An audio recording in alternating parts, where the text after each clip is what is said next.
से गलत आचरण भी बन गए तो उनकी दुर्गति नहीं होगी, उनको उच्च लोकों में मतलब उनको वो भोग भुगवाए जाएंगे। ये उन भक्तों की बात हो रही है जिन्होंने निश्चय किया है कि अब मुझे इसी जन्म में भगवत प्राप्ति करना है और खूब डट के प्रयत्न करके भजन कर रहे हैं। हाँ, पर उनका कुसंग हो गया और वो भ्रष्ट हो गए। वो जितेंद्री नहीं है, वो मनोनिग्रही नहीं है, वो मन पर विजय प्राप्त नहीं कर पाए, अब वो भ्रष्ट हो गए। अब भ्रष्ट का मतलब है लगातार भ्रष्ट हो थोड़ी है।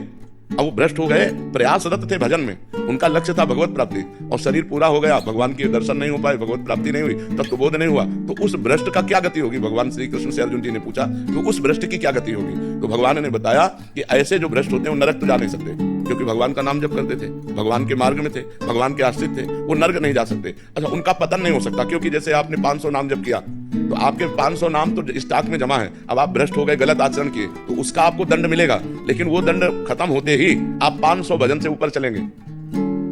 499 नहीं, पूरे 500 भजन से ऊपर आपकी गति होगी। तो अब जैसे उनका शरीर छूटा तो उनको पुण्यवान के लोकों में ले जाया जाता है, स्वर्ग आदि लोकों में। स्वर्ग आदि लोकों में जैसे वो स्त्री से भ्रष्ट हुए या जिससे भ्रष्ट हुए, वो सारे भोग उनको दिए जाते हैं।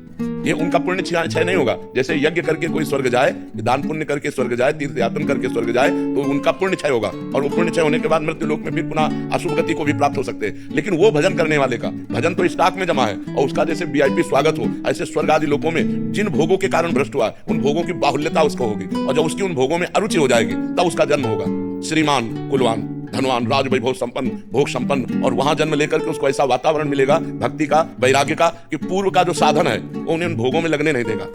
उन भोगों के बीच में रहते हुए भी उसको वैराग्य होगा। अब उसका वैराग्य इतने जोर का होगा कि जब कभी आकर्षण किसी भोग का हुआ तो वो सोचेगा कि मैं तो अपना इतना वैभव छोड़कर आ रहा हूँ, इतना भोग छोड़कर आ रहा हूँ, अब मैं भोग नहीं भोगूंगा, और वो डट करके जहां से उसका भजन रुका था वहां से भजन उसका चालू होगा और वो प्रयास करके इसी जन्म में भगवत प्राप्ति कर देगा। अगर कहीं फिर चूक हो जाती है तो फिर उसको वही गति प्राप्त होगी, वो स्वर्ग आदि लोगों को भोग करके वो पतन नहीं हो सकता। फिर तो थोड़ा भी भजन करने वाले का पतन नहीं नहीं, बिल्कुल। हाँ, इसीलिए तो हम सबको प्रार्थना करते हैं, नाम जप करो, नाम जप करो, कैसे भी करो, भाव से करो, कुभाव से करो, जैसे भी करो। मानो आप बुरी आदत नहीं छोड़ पा रहे तो भली आदत पकड़ लो ना, तो कम से कम तुम्हारे पास बुराई के साथ साथ बहुत बड़ा भजन भी तो है जो तुम्हारी हर जगह रक्षा कर लेगा, तुम्हारी बुराइयों का नाश करके ये तुम्हें उन्नति प्रदान करेगा। हम गलत बात नहीं छोड़ पा रहे हैं, हम असमर्थ हैं, तो सही बात भी तो पकड़ लो, राधा राधा बीच में डाल लो, तो आपकी जो अशुभ गति होने वाली वो नहीं होगी, आपकी अशुभ गति नहीं होगी, आपका जो असत भाव है वो नष्ट हो जाएगा और ये सद्भाव एक दिन आपको भगवत प्राप्ति करा देगा। इसीलिए पूज्य राधा बाबा ने कहा, एक बार भी जो राधा कृष्ण बोला उसने मोक्ष के लिए कमर कस लिया।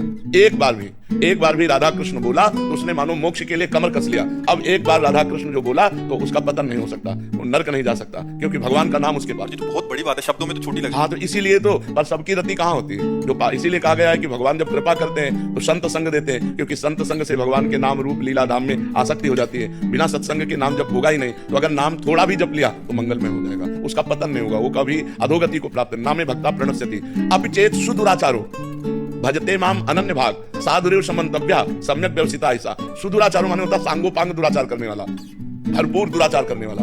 अपि चेत सुदुराचारो, बहुत भारी पापी आदमी, अब उसको सत्संग मिल गया और उसने सुना कि मैंने तो बहुत पाप किए और पाप कर रहा हूं, मेरा कल्याण कैसे हो सकता है? एकमात्र भगवान ही है जो हमारा कल्याण कर सकते हैं। तो सम्यक व्यवसिता ऐसा उसने अपनी बुद्धि में बैठा लिया कि मैं नीच हूं, पापी हूं, पापाचरण हो रहा है, पर मैं भगवान की शरण में हूं, अब भगवान ही मेरा उद्धार करेंगे। और कृष्ण कृष्ण कृष्ण कृष्ण राधा राधा राधा, और पाप कर रहा है, वर्तमान में पाप कर रहा है, तो भी उसकी दुर्गति नहीं होगी। भगवान कह रहे उसे साधु मानो, मैं उसको साधु बनाऊंगा, करो सत्य ते साधु समाना। अपिचेत सुदुराचारो भजते माम अनन्य भाग साधुरेव समन्तव्या, उसे साधु मानो, क्योंकि अब मैं बनाऊंगा साधु। क्षिप्रम भवति धर्मात्मा, अब मैं उसे शीघ्र धर्मात्मा, और भगवान जिसे साधु बनाना चाहे वह साधु रह कैसे सकता है? तो दुराचारी होकर के भी यदि वो भगवान का आश्रय लेकर नाम जप करता है तो वो नरक नहीं जाएगा, वो भगवान की प्राप्ति के मार्ग में जहां से गिरा है उन भोगों को स्वर्ग आदि लोकों में भोगेगा। जो बड़े बड़े पुण्यात्माओं के लिए दुर्लभ वस्तु है वो उस भजनानंदी को भोगने को मिलेगा, और फिर बड़े पवित्र कुलों में, राज वैभव कुलों में उसका जन्म होगा। कोई साधारण नहीं, क्योंकि नाम जप उसने किया है, इसलिए नाम जप अवश्य करना चाहिए। ये तो हो गया कि